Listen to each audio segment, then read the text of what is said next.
Welcome to Out of the Park, the podcast show where four guys have four different opinions, and it's all on sports. I'm Vincent Garcia. We got Anthony Martinez, Ryan Osborn, and a fill-in for Drew Miller, Josh Lopez. So welcome to the 2 weeks. Hopefully we can have you permanently. Sorry, weeks, Drew. Yeah. So let's give him a welcome hand. Just right. Why not? And wait a minute. He's got a wait a minute. What? You're not Drew. You barely noticed that? You're not Drew. Who are you? Introduce yourself. So yeah, Josh, we're rocking a "You're Killing Me" Smalls Sandlot shirt with ham porter on it. Tell us a little about yourself. You got about maybe a minute or so. I got a minute. Come on. Two. Do it. Two. Yeah, we'll give you 2 minutes. Go. All right. So just do it. If Ryan would let me speak. I'm currently coaching a Special Olympics team. I have a tournament actually this Saturday in LA. Nice. And then I have another two special education teams that I coach, Hoop Stars and Miracle League, which are slower tempo sports just to help out special education kids. And with Special Olympics, it's actually like game speed. It's that fast. All right. And for the sports fans, who are your teams, by the way? Ooh. Because that's what we did the first day. That's what we did. We established our teams. Yeah, and like backgrounds, like what are we playing for sports? What's with the crickets, man? No, it was good what we talked about, but now we need to know who you support. Who I support. So for baseball, Los Toyers. Hey. Let's see. For basketball, the Lakers. Come on. Blah. You're outnumbered here, man. Your opinion doesn't matter now. And you're outnumbered in wins. It's going to be surprising. All right, let him talk. For football. Okay. The New England Cheetahs. Patriots. Okay. You want me to bring the crickets back? Yeah. Cricket's back. I thought it was going to be funny. At least. Hey, it was Tom Brady's birthday yesterday. So what do you have to say about that? Happy birthday to the God, right? Free the God Brady. Let's start a hashtag. Tom Brady, the God. Free Tom Brady. Well, I saw a Bill tweet. Belichick. I saw a tweet yesterday where some guy's like, "Oh, it's his birthday. At least something goes right for the guy." It's like, okay, wait. Even that probably He's didn't go married right. to a Brazilian supermodel. Right. He's got 4 Super Bowls. Has been to 6. And that's the first thing that goes right for him? A little bit. No. Rewordage. No. All right. Come on, Malcolm Butler intercepting. I think that was the first time in a while where everything went right for Brady. What about the Vinatieri kick? The Vinatieri kick, both Vinatieri kicks. Yeah, that's right. Catch. Come on. Yeah. Hey, that was what epic. else? That was epic. That was a good Super Bowl. Hockey? It was. Yeah. Oh, yeah, hockey. You might hate me, Ryan. What? Not a big hockey fan. All right. I can see I could just see him with the hockey stick right now behind me, just getting ready. Yeah, you'll get it big time. You might have a. Whatever you do, don't walk by his car. Because there's a stick hidden in there. Yeah, I have 2 sticks in there this time. All right. Before we start explaining a murder case, let's probably move on to the first segment. That's a good idea. Since Josh brought up the Special Olympics, the Rio Olympics start tomorrow. Well, they're both Rio Olympics. To be honest. He said Rio. Oh, okay. Rio. No, Rio. Oh, jeez. Okay. Don't make me look like the bad guy. My gosh. No, he said the Rio Olympics. Yeah, the place where you should never swim, according to Anthony. Yes. Oh, that's right. Final words. And the place where the USA basketball team is going to live on the ship, on the cruise ship. Cruise ship. Yeah. Hey, by the way, is it a good idea for them? Are they making the right decision? It is not, because you want to get acclimated to weather. You want to get acclimated to what the temperatures are. You want to be used to the place that you're going to be playing in. It's three different arenas that they're going to play in, and they're going to go to a ship. It's air conditioned. It's going to feel like the U.S. It's going to be the U.S. for them on the little cruise ship. It's not. No. Either way, they're going to be playing inside like a controlled environment. Yeah, of course. So I don't think it's necessarily them nothing to get used to. It's not like they're up in like Denver and they have to get used to the air quality, less air. But here's the thing: it's a lot more humid in Rio than it is in the United States. LeBron had to exit an NBA Finals game for cramps, for crying out loud. He needs to get acclimated to the weather. I mean, but LeBron's LeBron. He can get hurt off of anything. Like a paper plane can hit him too hard. He can be out with His concussion. kryptonite is no AC, okay? Basically. And yesterday, the USA women's soccer team won 2-0 over New Zealand. So the first win in Rio for the U.S. is in soccer. But not gold yet. Not gold yet. No. I mean, like, just the group stage. Just group stage. Yeah. Yeah. So get excited about that. By the way, speaking of that game, who was it? Was it Hope Solo that was getting booed? Yeah, Hope Solo was getting booed pretty hard. Yeah. What do you guys think about that? I mean, is it right for the Rio fans to get on her? I mean, I don't know if it's right.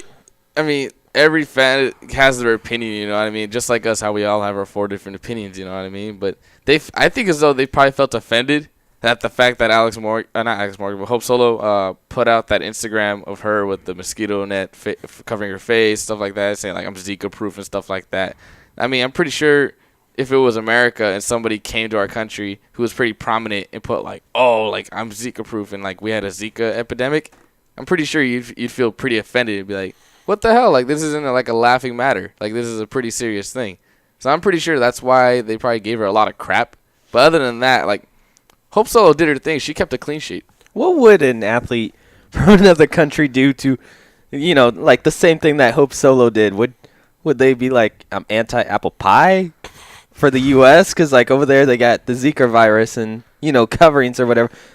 What is something specific that would be horrible about the U.S.? Anti-capitalism? I don't know. There's really not much, to be honest, on American so diverse. So I mean, I think that's the main reason why Hope Solo got so much trash. It was because that she went about it the wrong way. Like for us Americans, it was funny. Like, I guess she's making fun of Zika virus, but over there, it's like a serious thing to them. At least she's protecting herself. It's like at the time of going to Africa, like let's say like during like the World Cup or something like that, and Ebola just happened to break out that time. Yeah, it's like going over there and being like, I'm Ebola proof, like you know what I mean? Or in the 80s and 90s, I'm AIDS proof. Yeah, exactly. Yeah, there you go. Okay, yeah, that would be it. That would be a thing that it's kind of is harsh. Yeah, I mean, for us, we get it. We know it's a joke, but to them, it's like, how dare you? Like, this is a Americans, we make jokes about everything. But we're also sexual jokes. No, sexual jokes, racial jokes. We make jokes about any topic. Yeah, but we're the first ones to get super offended, though, too.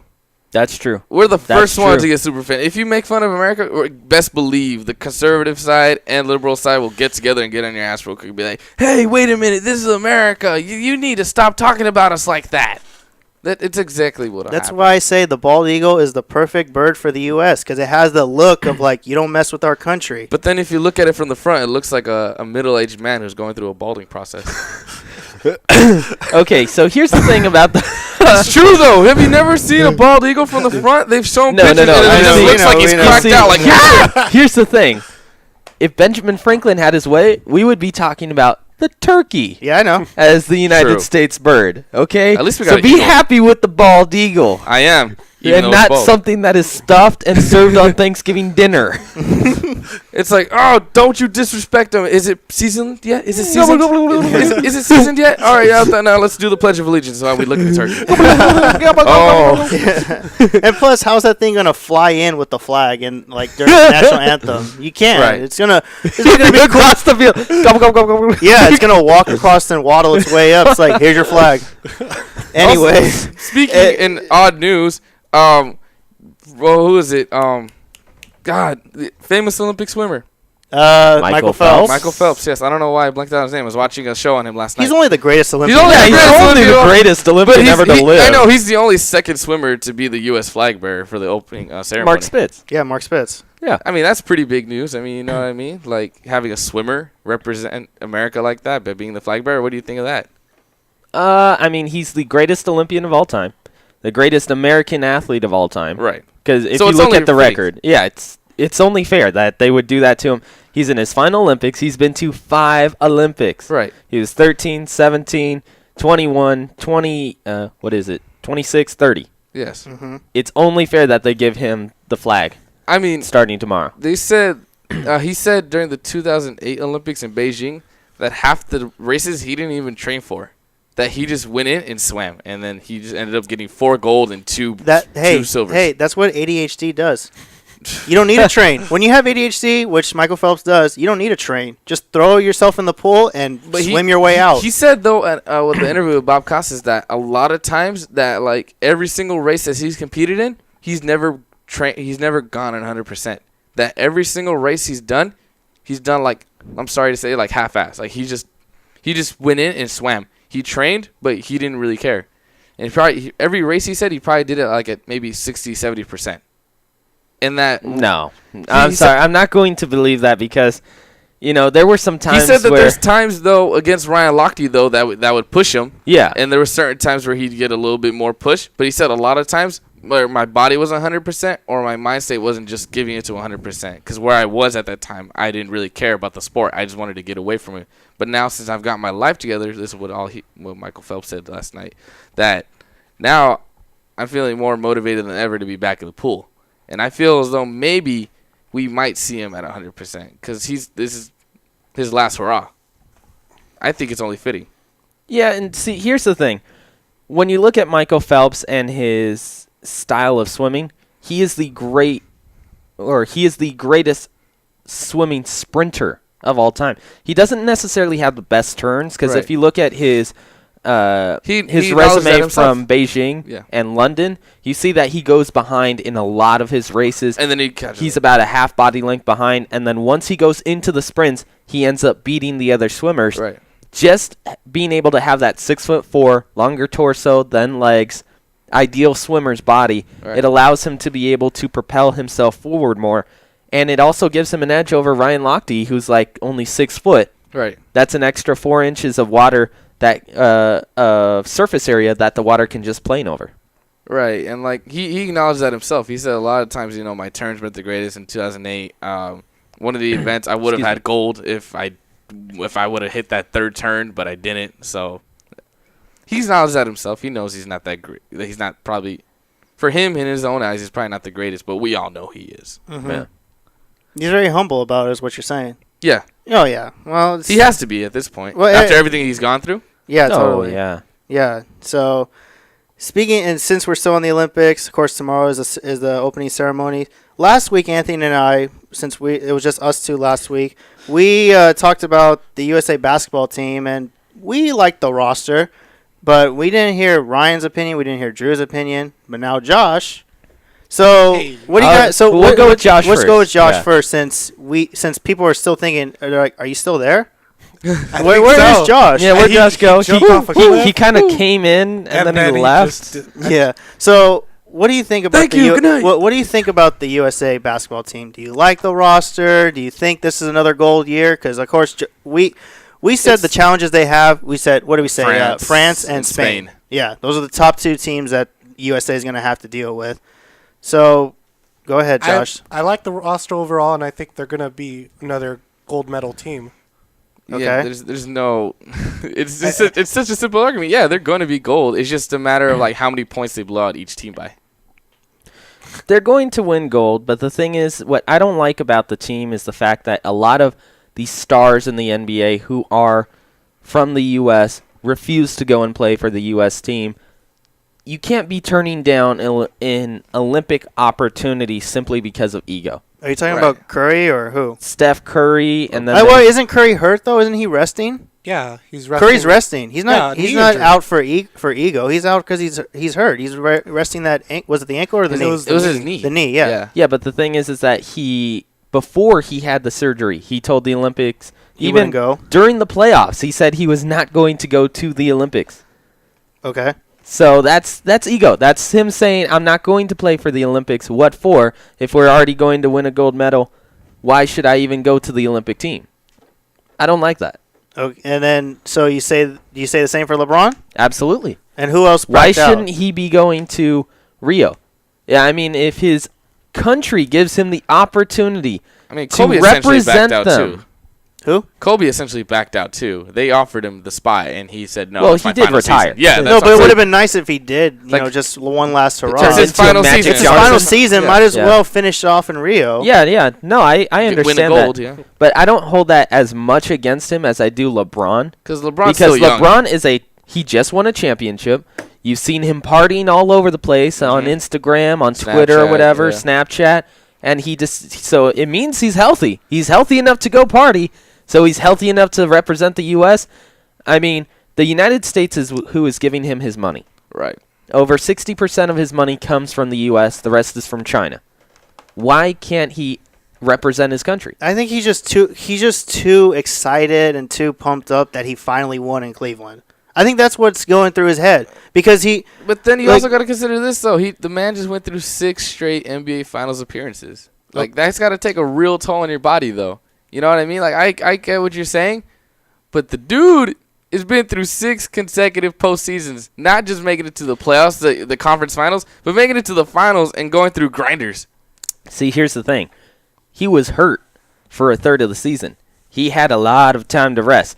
If you really, take it as an equivalent, Rio would be as if he were in the NBA Finals or in the playoffs. That's how much playing time he ended up missing during the season. So he's healthier than he was last year. Right. No, he's healthier than he was in 2012. He's partying, so it looks like he has the ability to go play. It's just ego that's keeping him from not being in the Olympics. How is he still partying in Cleveland anyway? I don't know. There's nothing out there. No, he probably goes to Miami. He's probably still got his house out there in South Beach. Yeah. He's probably with D-Wade right now. No, he's with Puffy. That's who he is. Yeah. Because that's what I say about Puffy. That's what I say about when I think about when No, athletes. he's probably still with Dwayne and like Chris Paul and his little legion that he has. Yeah. Following him. Who thought of the name Puffy? Puffy. Puffy. Well, of course. No, actually, it was his parents. I read into that because he would get mad and he'd be Huffy Puffy when he get mad. So Puffy Puffy. No, I know the story. I read about it. So yeah, so it just shortened it Puffy hilarious. Combs. It's like and now Diddy or all the P. different Diddy? nicknames he has. P Diddy. Forget It's it. P Diddy with the period, and then now it's P Diddy with no period. Then it's Diddy, and then it's lowercase Diddy. Puff and Daddy. It's Puff Daddy. And it's Puffy. It's Puff Doggy Dog. It's something else. You never know what it's going to be. Snoop Lion. All right. All I gotta say is about Rio is that at least I mean, of course with Rio and all the corruptness that it's going through in Brazil, I'm more looking forward to that ceremony. I think the ceremony tomorrow night actually. So that ceremony is gonna be like the best thing to happen in Rio. Oh, absolutely. Since the World Cup and maybe Carnival. Well, Carnival obviously. Happens every year. Yeah, every year. Don't Yeah, forget every when year. Brazil got demolished in the World Cup either. They have a chance Now, to them redeem was some themselves. They have a Fireworks. chance to redeem in soccer. That was some fireworks. They still got a chance though. They'll still not have the same glory because they got spanked 7-1, but at least they have a chance to sort of redeem themselves in their home country again. You know what I mean? They have a better chance, I think. And here's the thing about the opening ceremony. It's going to be one of the more risque opening ceremonies in recent memory because some of the reporters who went down there and they saw the rehearsals, they said it's more than PG-13 type of carnival-looking thing. So it's Parental guidance is advised. So it's the full-blown Carnival experience? Yes. Yes. It is the full-blown carnival experience on TV. I can't wait to see that. I have to inspect. I have to review it. Now I have to review it. Oh, okay. Oh, I gee. see how it is. and I just got this. I just found this right now. On this day, 80 years ago, since we're on the Olympics, still, Jesse Owens won gold in the long jump in Berlin in 1936. So And you have that famous picture of him on the podium doing the United States salute while the 2 German athletes are below him doing the Heil Hitler. Mm-hmm. Jesse Owens, defiant American with the U.S. salute just a couple years before we went into World War II. That's an American athlete. I heard that supposedly that every time Jesse Owens would compete, that Adolf Hitler would leave his booth. No, think it was after they he had won an yeah, Or after an After event he and won an during the event. ceremony. Yes. And he would leave. yeah, because they have him filmed watching Jesse Owens, shaking hands with Jesse Owens, saying he was one of the better athletes that he had ever seen. Right. But that's still a remarkable thing, you know what I mean? Like, just literally years before war broke out, America essentially claimed its victory. Well, that's where they actually started the passing of the torch. Mhm. From there? The torch tour around the nation because Right. the Nazis had just taken over the government in Germany. Mhm. They won an election. in which Hitler was selected as the Fuhrer. Right. And so they wanted the media to be able to see how great the German power was and how great Germany was as a country. So they had the Olympic torch do a tour around the nation. Like it does now. That's where that tradition started. They did a tour around Germany, and the media took pictures and they took video, and Hitler was there touring the country and everything. And that's where that comes from.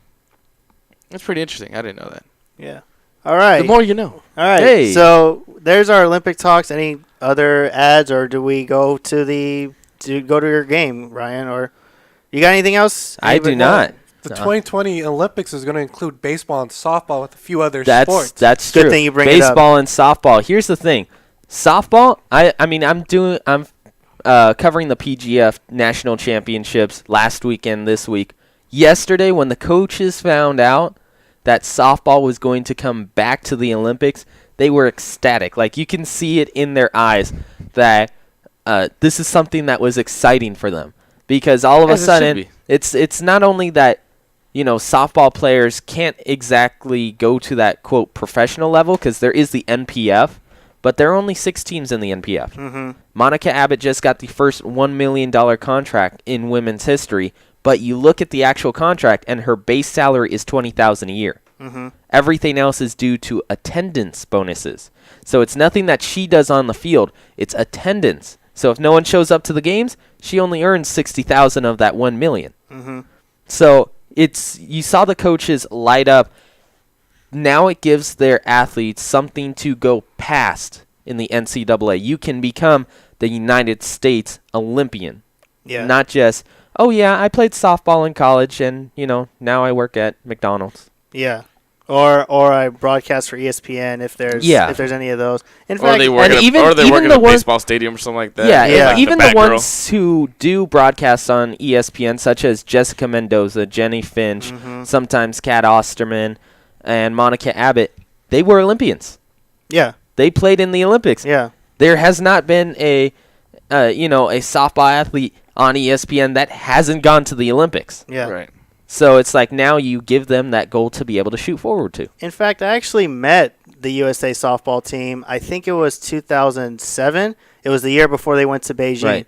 I got a chance to meet Jenny Finch, Crystal Bustos, Lisa Fernandez before she retired. Monica now she's Abbott. the pitching coach over at UCLA under Coach Inoue Perez. Yep. Monica Abbott. Let's see who else. Kat Osterman, Natasha Watley. All I gotta say is this. I'm 6 foot tall. These girls make me look like a midget. Well, I went to. I'm serious. No, these girls are huge. Hold on, this is back in 2007, and you're. Well, actually, no. Wait, I was shorter that time. Remember? Yeah. Okay, that's different. Yeah. Okay, so I was probably about 5'9", maybe. That's the thing. Covering the 16 and under division at the PGF National Championships, and these girls are taller than me. I'm 5'10", and they're already taller than me, and they're 15. What are they? 6'5"? They're like 6'1", 6'2". Dang. Are they impressive athletes? Are they half Russian or what? No, they're just tall. Or Norwegian? Are they taking what the Russians are taking? No. That is Olympic. That's part of the Olympics. That's part of the Olympics. Hip hop hooray. Yeah. I must break you. You want to join the Olympics? Come join this program. Think. Hold still, it will not hurt. It's just a pinch. Just a little pinch. I saw a Russian mosquito. Dang, that mosquito was huge. Oh. It was bigger than the average mosquito. Yeah, totally. It was like, You have Zika, and then you have Russian Zika. No, it's a good. I'm glad USA softball's coming back in 2020, especially in Tokyo, because it's baseball's big in Tokyo, and baseball coming back. No, softball's and huge softball in too. Tokyo. Yeah. Yeah. It's gonna be exciting. They won a gold medal, and they had 2 silvers as well. Ooh. In softball, Japan. Oh, that's right. They won they won the gold against USA. The United States. That was back in 2008. Yeah, Yep. you're right. I forgot about that. All right, well, that's our Olympic talk. Now let's go to trade deadlines. And Anthony and I last week we were talking about our trades, our predictions, and we said Jonathan Lucroy to Cleveland. Ryan said the same thing 2 weeks ago. but it didn't happen. Jonathan Lucroy instead goes to Texas. And who goes with him? Carlos Beltran. And like Anthony said last week, Carlos Beltran wanted to stay, and I said, for retirement money, I guess he ain't going to get it this year. Right. But somehow he still went. Yeah. So does this Lucroy and Beltran deal to Texas? This is not, I mean, there's no guarantee, obviously, in baseball because anything can happen. That's the saying. It's baseball, guys. Anything can happen. Right. So with Lucroy and Beltran, is this a world champion Rangers team, or will they be first round or championship series team? That's it. I don't necessarily think you can crown them as a world championship team already, but I think you can say that they are a contender. Mm-hmm. They'll be in the playoffs. They will definitely be in the playoffs. I mean, they're going to run away with the American League West crown. There's no doubt about that. The problem that I see with this trade deadline that just happened is that you're seeing kind of like this shift that you saw in the NBA about 7 years ago. All of a sudden, you're seeing 3 or 4 teams start to stock up, become powerhouses. And now you look at the NBA, the East, it's one team, and then you have Tier 2. Yeah. You have the Cleveland Cavaliers, and then Tier 2, the Raptors. After that, everyone is getting into the playoffs with losing records. Mm-hmm. Then you look at the West, right now, Golden State, the Clippers, and the Spurs. Mm-hmm. That's it. Yeah. You don't want to start seeing that in baseball, and that's what you actually saw this trade deadline. Now you have the Rangers, you have the Cubs, you have the Mets, and the Dodgers. Well, the Dodgers didn't even go out and try to get someone. No, they didn't go. They didn't get. Well, it was how. I mean, they could, but why didn't they? I mean, they get Rich Hill and they got Josh Reddick. They tried to shop around Yasiel Puig because Puig was not happy, and he was being Yasiel Puig. Right. But the thing is that here in LA media, it's a little bit misconstrued. They always say, oh, you can trade Yasiel Puig for Chris Sale and then package him even with Julio Urias, and you'll be just fine. The question is, look at it from the Chicago White Sox point of view. So you're telling me you're going to give me Julio Urias, who is a grade A prospect, but is struggling at the MLB level, and you're going to give me Yasiel Puig, who is batting .230 with only 8 home runs and 40 RBIs in over 100 games. And has an attitude problem. Refuses to practice, has injury issues, hasn't played over 120 games in 3 years. Mm-hmm. And you're telling me that you want the best pitcher in the American League for those 2 broken guys? It's not going to work. No. But the LA media keeps saying, oh, all you got to do is just send them those 2 and you got yourself Chris Sale. No. You have to look at it from the other team's point of view as well. Well, it's like, I think it's just not for that what happened then. It's for other teams too. Because you got, like, when you see trade rumors and when you see fans, like, when they, base their own opinions and they make these trades, you got to look at what the other team wants. You got to look at what they're getting. It's just like the 3-way trade between Miami and LA and Anaheim with Howie Kendrick and Andrew Heaney. You got to look at, like, okay, who gets what? What are you getting?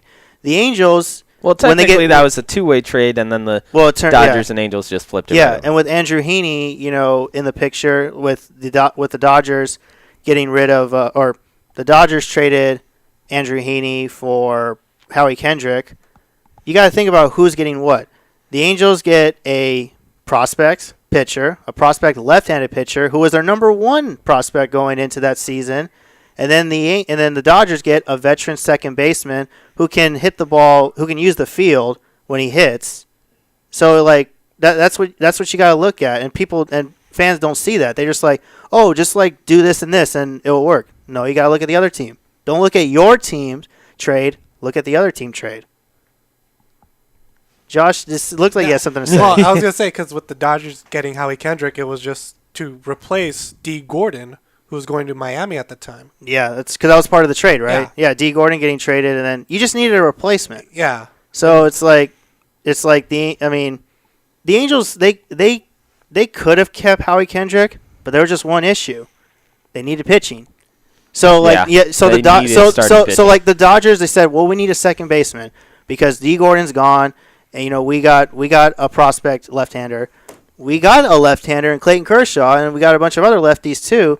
I mean, yeah, we could work with him, but then they said the Dodgers think we need a second baseman, and then they look at the Angels. Well, Howie Kendrick's been on the talk for trade talks. He's always been talked about every single year.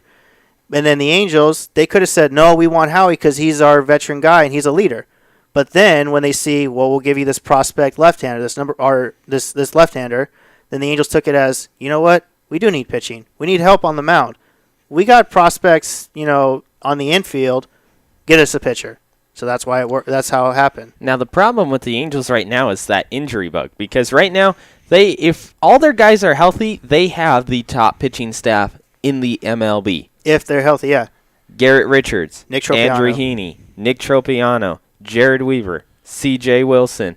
That is Jared Weaver, 2-time All-Star. He has been pitching C.J. Wilson, All-Star. Garrett Richards, nearly an All-Star, nearly won the Cy Young. Mm-hmm. He was in the lead for the Cy Young 2 years ago when he tore his knee in Boston. Yeah. And then you had Andrew Heaney, who was 8-2 when he went down. He was but he was also he was a Rookie of the Year candidate. Rookie of the Year candidate. Yeah. And then you also had Hector Santiago, who was having an All-Star season last year. He went to the All-Star game last year, and he was heating up this year. Imagine if all those guys are healthy. That is an All-Star caliber type of team. Yeah. Well, no, it's not just for that team; it's for all teams. Yeah, you want to be successful. It's healthy. It's all about health. That's what helps teams win. I mean, yeah, it's oh, you got the biggest star, or it's yeah, you got the support. Yeah, but can they stay healthy? Yeah, that's the thing you got to look at. Well, speaking of superstars and super teams, I'm going to talk about the Mets. How last year they got Yoenis Cespedes, and this year Jay Bruce. Now, okay. The man with another attitude problem. That got me too. Why Jay Bruce? I mean, I thought the Mets would go for defense because they don't have the best defense in the major leagues. No, they're actually ranked 21st. Yeah, it's not that good. Yeah, it's not as good as it's supposed to be.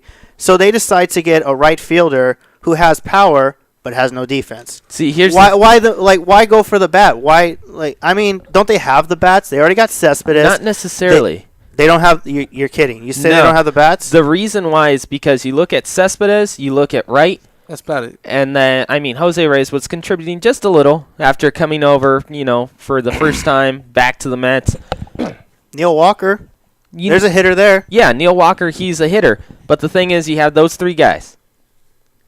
Travis d'Arnaud, he's not going to get it done for you. Curtis Granderson, he gets on base, but he gets stranded. Yeah. He's in the top 10 in terms of getting stranded on base. They needed someone who can drive him in. Jay Bruce right now, he's got 25 home runs and 84 RBIs, just under 2/3 the way through the season. So that means if you calculate it, he's going to end up with around 38 home runs and 120 RBIs. That's the type of production that they wanted. That's what they were looking for. The problem is, like you said, the defense. Right now they have 3 left-handed outfield arms. Granderson, because Cespedes is down right now. You got Granderson, you got Bruce, and whoever they want to put in left field, sometimes it's Michael Conforto. Conforto, yeah. 3 left-handed outfield arms. All of them. You mean bats? Left-handed bats. I apologize. Bats. Yeah, so you got 3 left-handed guys, and all of them, you look at their defensive WAR stats, they're in the negative. That's not good. So now what they're looking at is maybe they even have to sit Granderson. And all of a sudden, now you have to sit Granderson. He's not getting on base for Jay Bruce to drive him in. It's an entire circle. You got to figure out someone who can bat right-handed until Cespedes comes back, and they didn't do that at the trade deadline. All right. Well, let's talk about the bottom of the barrel with Padres and Braves. Matt Kemp. Matt Kemp going to Atlanta. Okay, Atlanta right now. Yeah, they're for Hector Olivera. Well, Atlanta's in rebuild. Obviously, like I said a couple weeks ago, they've been in rebuild since the first pitch of the season was thrown. Right. They've been in rebuilding mode ever since that. Started 0-11. And they're going to get a new stadium. They're moving out of whatever county they're in Atlanta. Turner Field. Yeah, they're moving out of Turner Field. But Padres did a lot of moving though. yeah. Well, because Like, the Padres are rebuilding fired now. Sale. Because the Padres want the prospects now. Yeah. That's why they got rid of James Shields, not just because he was struggling, because they needed prospects. Drew Promenade. They got rid of Drew Pomeranz. Pomeranz for prospects. They got rid of now they traded Matt Kemp for prospects. And No, it was a straight Prospects? Andrew Kashner. Yeah, it was a straight up trade. It was Hector Olivera. Yeah, it was. Oh, that's Matt right. It was Kemp Olivera. That's for right. Hector Olivera and Cash. Yeah, Cash. Exactly. But they yeah. let go of Olivera. Yeah, Yeah. immediately because it was two bad contracts. Yeah. You look at Matt Kemp; he's having a all-star season. He actually is. He's got over 20 home runs. He's got nearly 80 RBIs. He's on pace for 120 RBIs on the season and close to 35 home runs. He's having a near all-star season. However, the thing is once again, the defense. You look at his overall wins above replacement. That's what WAR is, wins above replacement. So it's how good you are over the MLB average. He's 0.1 games over. You look at Mike Trout, 8.2 games over. Leads the league. That is ridiculous. Mike Trout. Matt Kemp. Basically, as an overall player, his defense is. You take that stat and you digest it. His defense is so bad Right. that if you were to replace him with just an average journeyman in the MLB, he would win you 0.1 games. Matt Kemp would win you 0.1 games per season over the other guy. Well, Matt Kemp's in Atlanta because he's a mentor. He's there for mentorship now. Because there's going to be prospects coming up, and he's basically going to be like hey, this is the show. This is what you got to do. That's why he's in Atlanta. Yeah, it's like Michael Bourne in Arizona. Yeah, Michael Bourne was one of the best He was one of the best base runners and one of the best leadoff hitters. He goes to Cleveland, get the money, Nationals. but then he keeps getting hurt, and then he goes to Arizona for two reasons: one, to stay in the league, and two, to help the young guys. Yeah, it's the reason why he's there. Yeah. So Matt Kemp's doing the same thing. He's there. Kemp's got an ego too, though. Still, relatively. How? I want to hear yeah, this. he does. I wanna He hear still this. has an No, ego. Break the bat. Yes. It isn't even just that. Like, during the time in LA, like, Kemp had one of the biggest egos, and I think that's one of the reasons why he got traded, right? Because I think that's the reason why he got traded, essentially, is because, A, he wasn't producing, and B, his ego was starting to get in the way. Well, he had just come off 2 injury-filled seasons. Right, and he still thought he was all that. And he was still thinking, like, oh, I'm still the same Matt Kemp. I'm still the same young guy that the Dodgers signed up to be, But, Yeah. no, I think he still has a bit of an ego. Yeah. And I don't, like, they'll probably tell him to be like that mentor, but he'll probably be like, all right, rookie, this is how it goes. You shut up, you let me do my thing, all right? You sit on the bench, you get my bat ready. You get my Okay. baseballs ready. Yeah. Okay. Well, since there's 3 Dodger fans here, what? No, I'm just saying. Oh, okay. Never mind. Yeah. No, keep going. Keep Okay. going. Well, since I'm just telling. since there's 3 Dodger fans here, and we got partial Yasiel Puig from Ryan, but let's hear the other 2 Dodger fans about Yasiel Puig going to the minor leagues for the first time since before his rookie season. Josh, since you're the quiet one today, let's hope Where's we the don't get. cricket sound Let's effects? hope we don't. You're killing me, Small. I Let's know. hope we don't get this next week. I hope. What's your opinion with Yasiel Puig sending down to the minors, and then we'll go to Anthony after? I don't mind Puig going back to the minors. I think he just needs something to remind him why he wanted to be in the MLB, how explosive he was when he came up to the MLB. Like, he wanted to be in the MLB. Now it's just, whatever. Well, everybody does.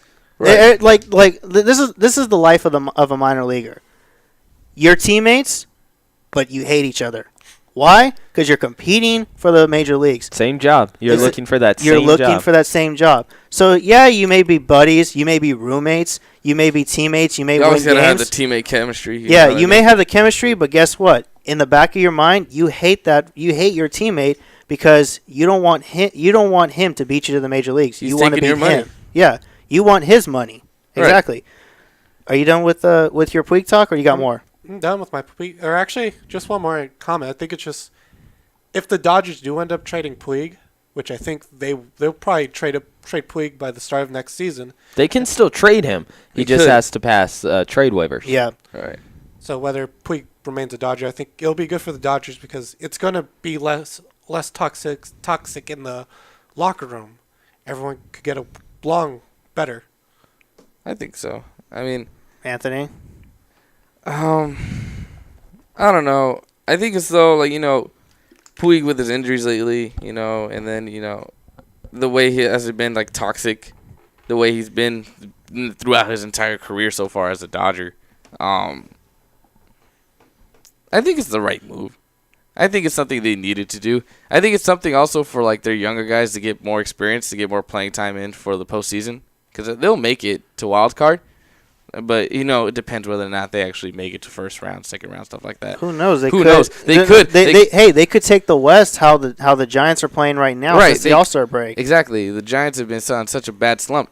But I think it's a good move by the Dodgers not only to get Puig, back, try to get Puig back together, get him to his old self, or essentially just good enough for the postseason.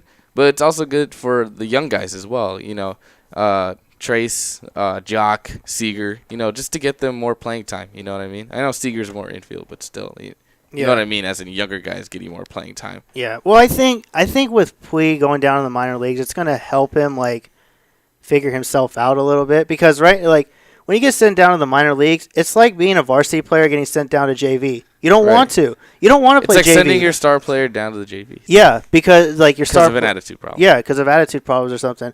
I think with Puig down in the minor leagues, it's going to help him think you know what? I need to figure out a way to get back. And when he finds that, he might come back. He might not. You never know. He's just gonna find his way.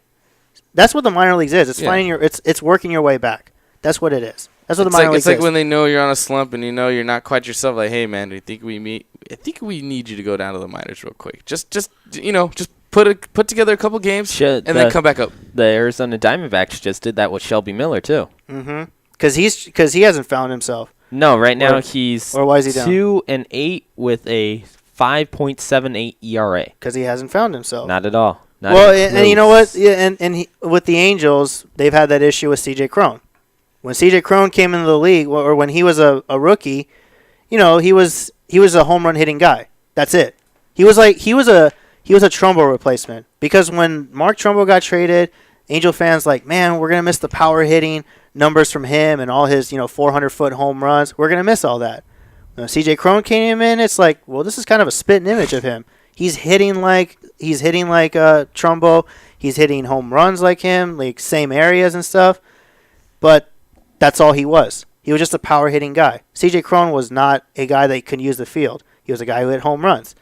So in 2015, he was up and down in the minor leagues, and it helped him.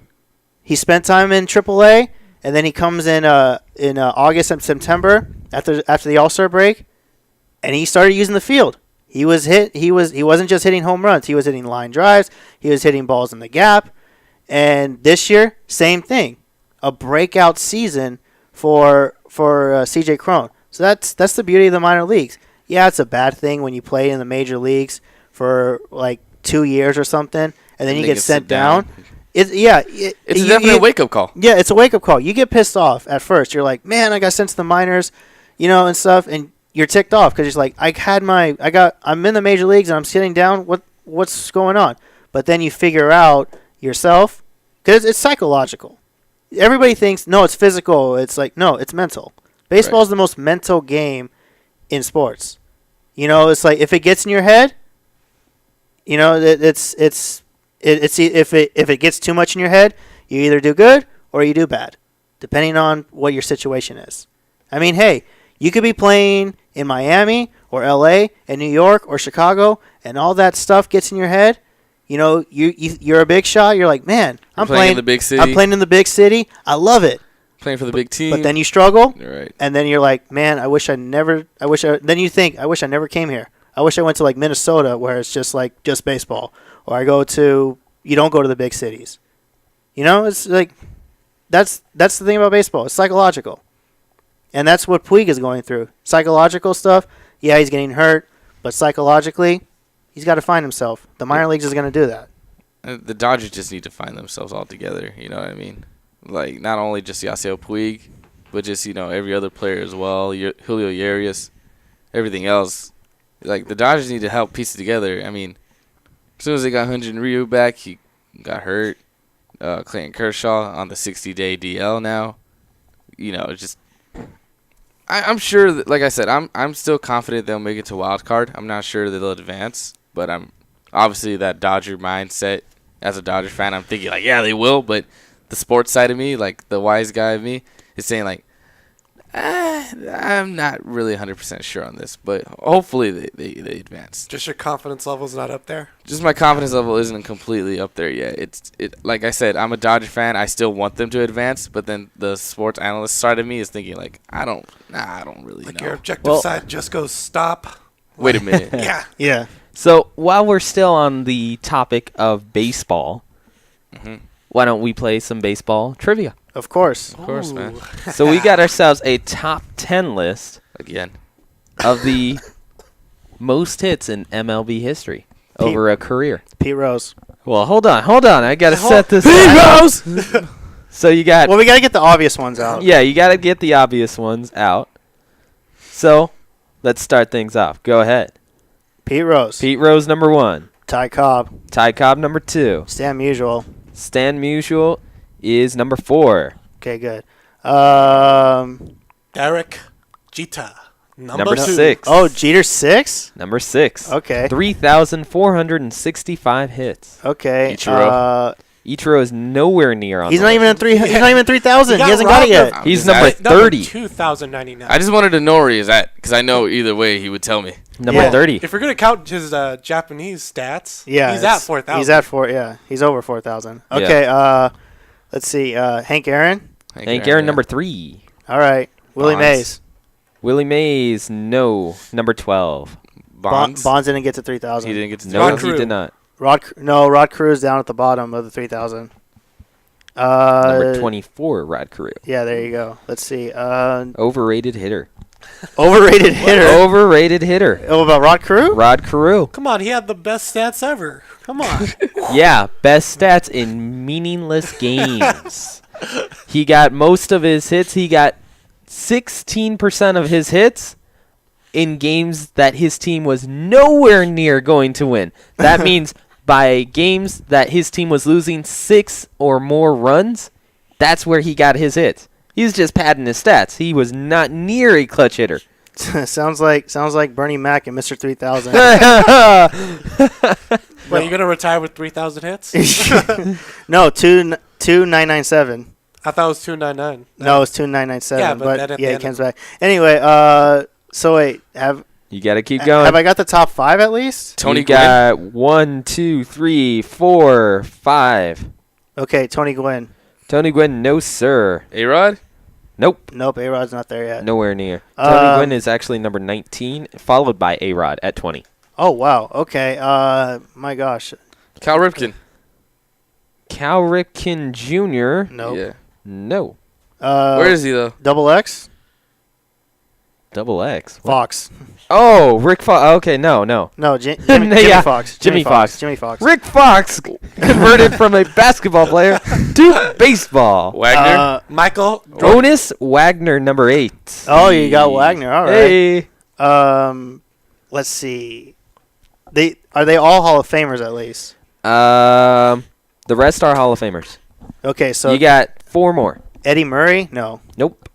Did I already say Willie Mays? Yeah. You You did. already did. Okay, I know. I know I did. Babe Ruth.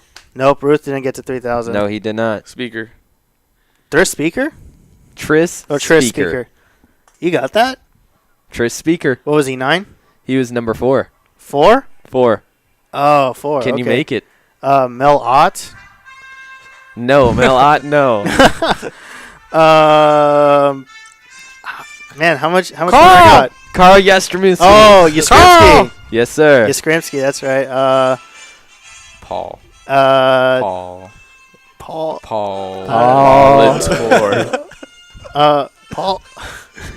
Played What? for the Twins. Played for the Brewers. Molitor. Yes. Molitor. And that ends the top 10 list. Oh, Yay! Hey. At least Josh got one. Yeah, he got one. Hey, at least Josh got one. I'll give him props for that. Yep. Poppity he- poopy. he- Cheater. Cheater. What? You cheated worse than A-Rod. No. Where's Where's the evidence? Patriot? The glove doesn't fit. If the glove does not fit, you must acquit. Exactly. And does it fit? It was No, too it legit. doesn't. I don't know what you're talking. No, See, look at it this. was too Look at legit. this. It was too legit. No, I was too legit to quit. I'm sorry. The glove shrank, by the way. Oh. No, his hands got bigger because if you look at the time, his medical records, he was taking something for something else performance-wise, and his hands got bigger. Damn. Interesting. Mm-hmm. Okay, National Examiner. Hey, I'm just saying. I know. Rams! Rams! All right, with 10 more minutes to go, the NFL season is, well, the preseason starts, what, is it next Saturday or this Next Saturday? Saturday. Yeah. Yeah, next Saturday. Well, sounds right. I know it starts in August, so now might as well talk NFL, but next week we'll probably get all NFL. This week, what's more important, who is back in Southern California? Josh? The Los Angeles Rams. Yes. Yee. Why'd I put Josh on the spot? Well, because he's not talking. Hey, hey, you put me in the ankle lock, buddy. Leave me alone. What ankle lock? You put me in the ankle lock. That's why I'm not talking, you know? Rams. So And then I saw this bee somewhere around here. how much now with the Rams back in LA? Is the LA spotlight going to affect the team? Oh, absolutely. obviously. Yeah. Todd Gurley's already starting to feel it. Yeah. How many nightclubs has he gone to? I'm not sure. He's probably been to a lot since he first got here. Yeah. Yeah. Come on, So- Carlos Jr., come on. Yeah. He's already starting to get the deals. He's already getting Carl Yeah. Jr. deals, and like he's already on like NFL fashion. Like I saw a video on YouTube where he's like, So like it was a NFL shop fashion or something, like just NFL shirts or jerseys or whatnot, and then Sure, NFLshop.com or something. yeah, I mean it's like how do you think they'll feel though on their very first home game against Buffalo, it will be a sellout crowd, that's for sure. Including me. including you? You'll be at the Buffalo I already bought tickets. Really? at the Coliseum. I did. At the is it? I couldn't help it. I couldn't help it. No, I would too. I couldn't help it. I'm definitely gonna go to a game. Yeah. No, I'm waiting till the Broncos come in town before I see a Rams game. boo. I don't know. I may Just try watch to a go. Rams game. I It doesn't may matter which I one. may try to see a game where Cam Newton comes into town, or let's see, Matt Ryan. Matt Ryan. I think that's the only highlight game that the Rams will Actually, be playing. no. Seattle. They're playing Seattle at home. Seattle's a highlight game. It's let's week just- 2. Is it week 2? It's Wow. week 2. Let's see. The Giants is going to be a highlight game Giants are gonna be because a it's going to be the first time in like over 20 years or so. LA versus New York. That's gonna be a highlight game. I'm actually isn't that going to be like the CBS game of the Yeah. or NBC or something? Probably. It's going to be game of the week. It's gonna be a game. It's of the not week just on one of gonna the main it's not channels. just gonna be a game where the locals are gonna see it. It's not just gonna be LA. It's a see it. nationwide It's game. nationwide game.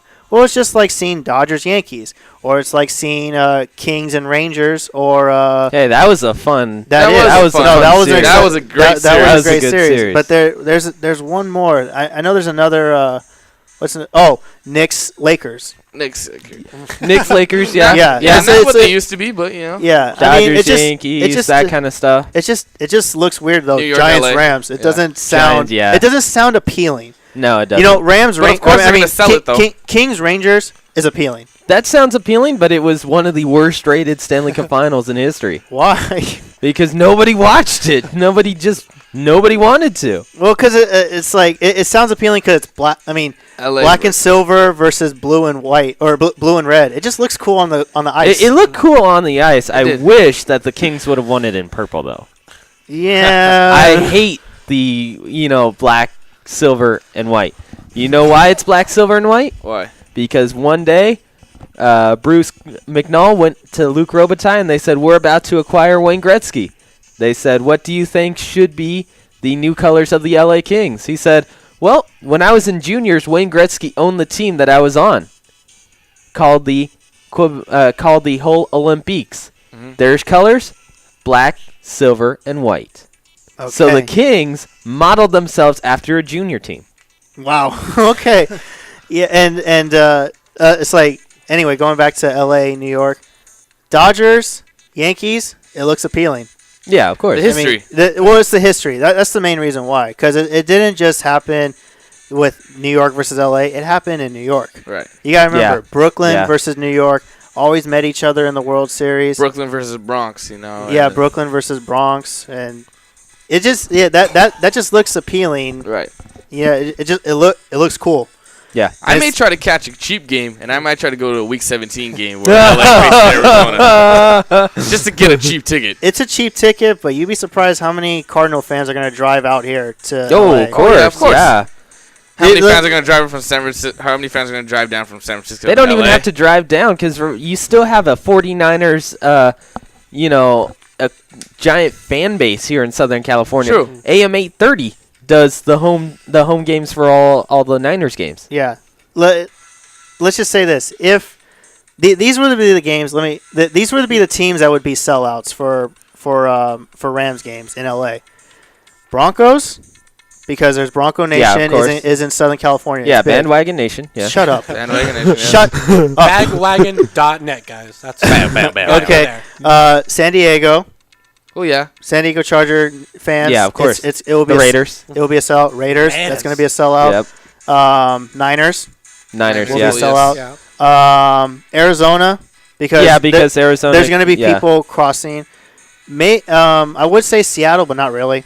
The Packers. Packers, Oh, yeah. yes. Packers. That will be a packed house. Seattle game will be a packed house. Well, you got the Because it's the Bagwagon. first home game, too. And No, second home. There's game, isn't one it? other No, it's team. the first Is it the home game. first? It's the first home game. Well, we of get the regular okay. Oh, season. you're right. Week It is two. week 2. It's should week 2. another team come to Los Angeles, just to visit the Rams and play them, the Steelers. Steeler Nation is big here in Southern They would California. It is. hack out that place. Yes. That would be Oh interesting. no, Cowboys. The Cowgirls? Yeah. Yeah, the Yes. Yes. Okay. Yeah. No, that would be No, ridiculous. no. with- Wait, don't That'd they be play them this huge. year? Oh, yeah. Don't they play them this I year? think they play them, though, in Dallas. Oh, is it in Yeah. Dallas? Yes. Oh, jeez. Well, We're coming up on final words here, sir. almost. Almost. All right. We well, got only 3 minutes, man. yeah. Well, we basically did most of our talk, right? Yeah. we got most of it done, Yeah. unless anybody found out any odd news. Well, Well, not odd news, but maybe I just want to get this out. Russell Westbrook staying in OKC for 3 more years. That's right. What do you mean that's right? No, because I'm agreeing with you because I heard about the contract signing the other night. Good decision, obviously. Yeah. Good decision. Everyone that was commenting loyalty. I guess someone's staying face in OKC. Yeah. Hey-o. Someone Well, has to there's face. to be honest, there's the new franchise guy.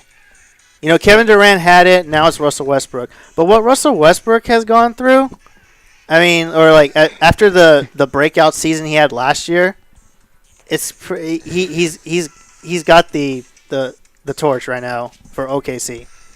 He's got it now. And if you can hear the music in the back, we're all rocking out to y'all Jock ready for Jam. this? What is it? Jock Jam. Jock Jam, yeah. These are the classics, people. If only this was recorded. Yes. If only this was recorded. No recording man. sessions. What's next? We're all gonna do the hotline bling. Hey. Come on, that. Hey, Yeah. copyright though. Copyright. We got to be careful. Yeah, Yeah. we got. Well, Yeah, Drake we do might gotta come be after careful. us. What would it be? Warm line bling. Just Warm line. copyright intact. Warm line, man.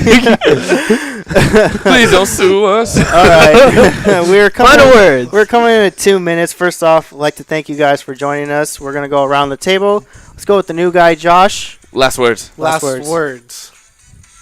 Roman Reigns sucks. No. Hey.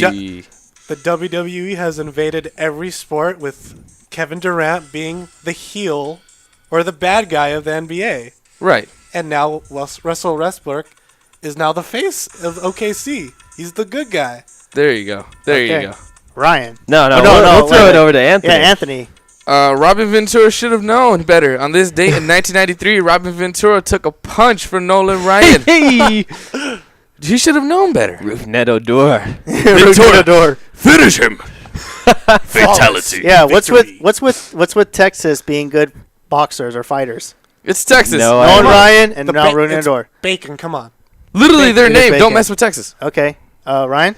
I'm going to say 360 no scope. And my final words. A true ping pong player must always be aware of his surroundings. So for Anthony Martinez, Hello. Josh Lopez, Goodbye. Ryan Osborn, this is Vincent Gar. See ya out of the park. Goodbye.